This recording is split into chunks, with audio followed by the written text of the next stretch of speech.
Nihao, seja muito bem-vindo para mais um vídeo. Meu nome é Linken e eu estou aqui para decifrar mandarim para você. No vídeo de hoje você vai aprender tudo sobre Yu, né? O Yu, ele na verdade ele é considerado um semivogal, tá? Na fonética do mandarim, nós classificamos em três categorias, né? As consoantes, né? Que geralmente eles ficam no começo da sílaba, são as primeiras letras de uma sílaba em mandarim. E nós temos as vogais, né? Que fica geralmente no final, logo depois dos consoantes. Ou elas podem aparecer sozinhas também, né? Agora, o que caracteriza um semivogal, né, dentro da fonética do mandarim? A semivogal ele é um pouco mais flexível. Ele pode estar sozinho, ele pode estar começando uma sílaba, ou ele pode estar terminando uma sílaba, ou seja, no final da sílaba, entendeu? Então, o semivogal ele existe essa flexibilidade, né? Mas calma que não são muitas semivogais. Nós temos apenas 3 semivogais dentro da fonética do mandarim. E na verdade são 3, né? Então é I, U, U, esses 3. E nós vamos ver hoje nesta aula aqui tudo sobre o U, que é o último semivogal que nós temos, o terceiro semivogal, tá? Muita gente tem dificuldade em relação ao U por causa da pronúncia, que é diferente, e também algumas pessoas têm dificuldade em entender quando usar qual versão dele, né? Porque ele representa existe várias representações no qual as pessoas confundem, tá? Então assim, ó, vamos lá. Tudo sobre o U. Primeiro de tudo, ó, deixa eu mostrar para você como é que faz essa pronúncia do U, tá? Você vai falar, né, a palavra I, como se fosse a letra I, né? I, desse jeito aqui, tá? Só que você vai fazer esse som de I com um biquinho, tá? Não adianta. Você vai ter que fazer biquinho para esse som sair. Tem gente que tem vergonha de fazer biquinho. Não tenha vergonha de fazer biquinho, porque senão não sai, né? Lógico que você não precisa você fazer de uma forma exagerada, né?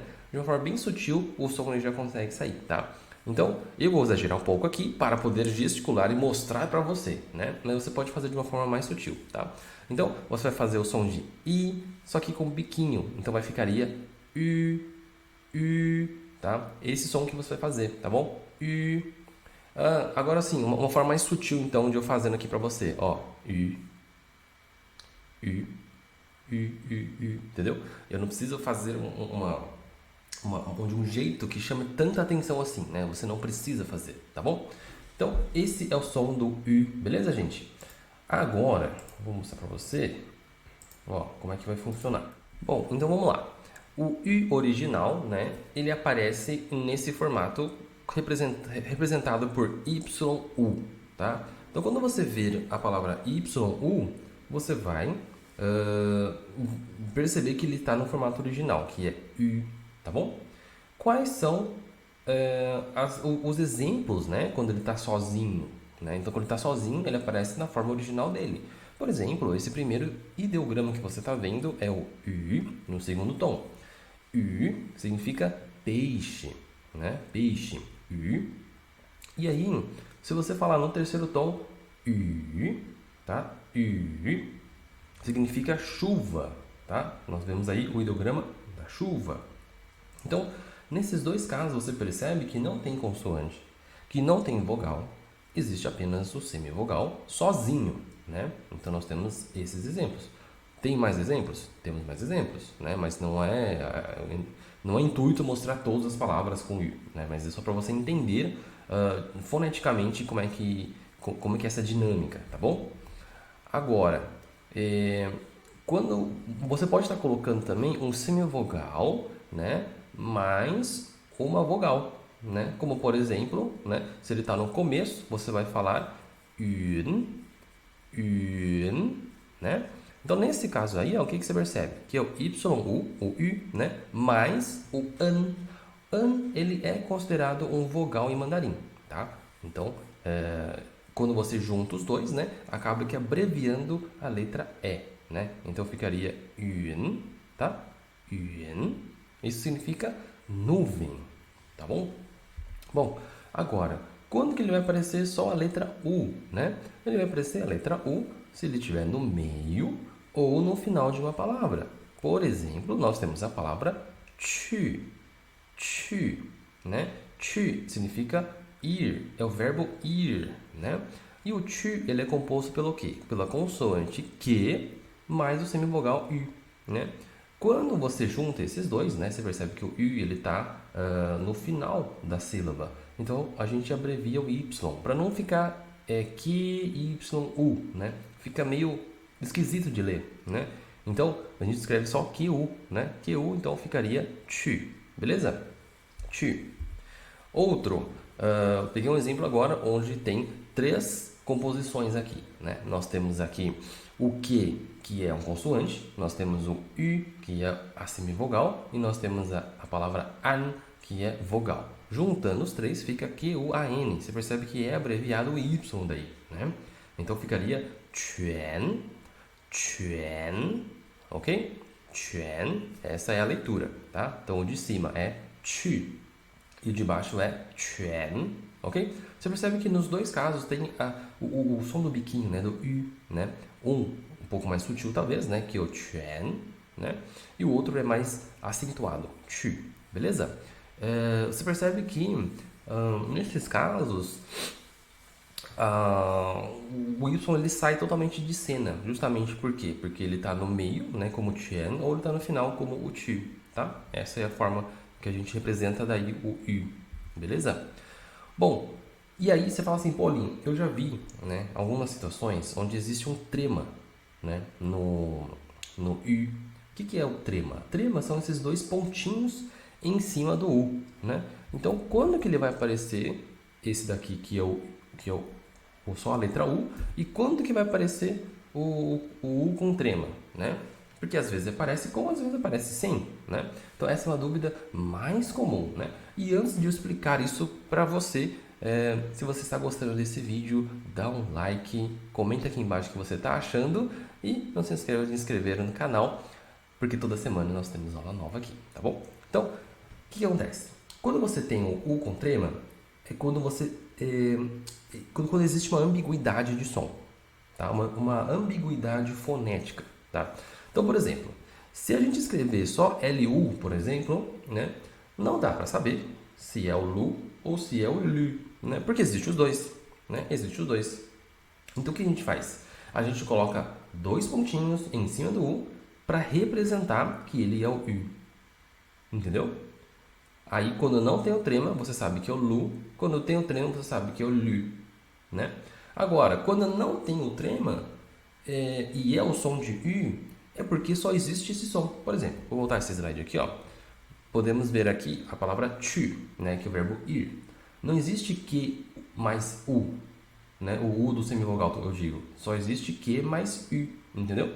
Então, nesse caso, só como ele só tem uma forma de ler ele, você não precisa do trema para poder representar, porque ele já é, entendeu?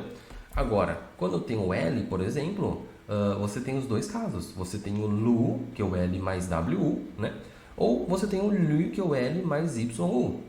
Aí, nesse caso aqui, para você saber ler ele, a gente coloca o trema em cima do U, e quando é U, a gente não coloca o trema, entendeu? Então, nós temos o LU, né? Nesse caso, LU significa rua, né? E nós temos o LU, que nesse caso aqui significa verde, né? Então, é a cor verde, tá bom? Então, o LU e o LU.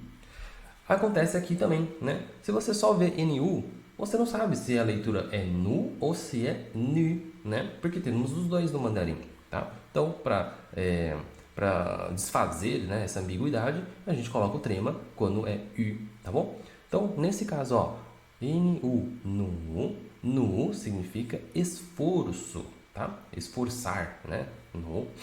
E nós temos o nu, né? Nu significa mulher, tá? E aí eles são de U, nu, beleza? Então nós temos aqui lu e lu, nu e nu. Toda vez que for nu, né? Ou toda vez que for U, na verdade, você vai colocar o trema, tá bom? Sem o trema, fica o som de U mesmo. E nos casos onde não existe o som de U, aí você não precisa do trema, tá bom? Como o tu, por exemplo, tá?